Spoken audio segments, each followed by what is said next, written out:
Social media వచ్చినప్పటి నుంచి సెలబ్రిటీలకు సంబంధించిన ప్రతి విషయం క్షణాల్లో వైరల్గా మారుతోంది. సోషల్ మీడియా మాధ్యమాల్లో తనకంటూ ప్రత్యేక ఇమేజ్ సొంతం చేసుకుంటున్న దుబాయ్ యువరాణి షేఖా మహరా గురించి ప్రత్యేక పరిచయం అక్కర్లేదు. అందం, హై ఎడ్యుకేషన్, ఇన్స్టాగ్రామ్ ఫాలోవర్స్ కలిగి ఉన్న ఈమె ఏది పోస్ట్ చేసినా సెన్సేషన్ అవుతుంది. ఇటీవల తన భర్తతో విడాకులు తీసుకున్నానంటూ ఇన్స్టాలో పోస్ట్ చేసి సెన్సేషన్ క్రియేట్ చేసింది దుబాయ్ యువరాణి షేఖా మహరా అల్ ముక్తుమ్. తాజాగా మరో పోస్ట్తో అందరి దృష్టిని ఆకర్షించింది. ఇంతకీ ఆమె చేసిన ఆ పోస్ట్ ఏంటి, ఎందుకు అంత ప్రత్యేకత అన్న విషయం గురించి ఇప్పుడు మనం క్లియర్గా తెలుసుకుందాం.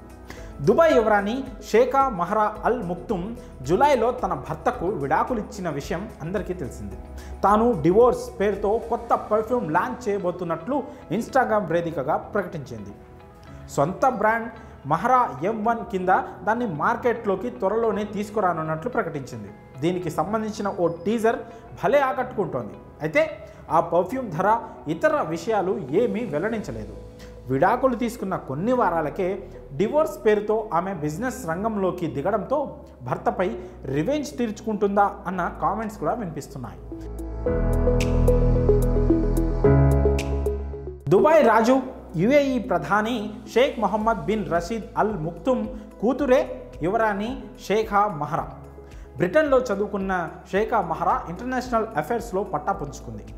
గత ఏడాది దుబాయ్కు చెందిన ప్రముఖ వ్యాపారవేత్త షేక్ మునా బిన్ మొహమ్మద్ అల్ ముక్తుమ్తో వివాహం జరిగింది. పలు దేశాలకు టూర్స్ కూడా వెళ్తూ ఈ జంట ఫోటోలను ఇన్స్టాగ్రామ్లో తెగ హల్చల్ చేశాయి. వీరికి ఒక పాప కూడా జన్మించింది.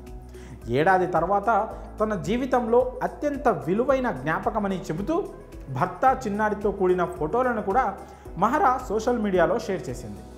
ఆ తర్వాత విడాకుల ప్రకటన చేసి అందరికీ ఊహించని షాక్ ఇచ్చింది. మీరు ఇతరుల సహచర్యం కోరుకున్నందుకు మీతో విడాకులు తీసుకోవాలని నిర్ణయించుకున్నానంటూ సోషల్ మీడియా వేదికగా ప్రకటించింది. ఇప్పుడు వ్యాపార రంగంలో అడుగు పెడుతూ డివోర్స్ పేరుతో పర్ఫ్యూమ్ను మార్కెట్లోకి తీసుకురావడంపై ఆమెలోని ధైర్యానికి ఇది నిదర్శనమని కామెంట్లు వినిపిస్తున్నాయి. ప్రస్తుతం షేఖా మహరా చేసిన పోస్ట్ సోషల్ మీడియాలో వైరల్ అవుతుంది. ఇటీవల కాలంలో విడాకులను కూడా ఓ వేడుకలాగా సెలబ్రేట్ చేసుకుంటున్న విషయం తెలిసిందే.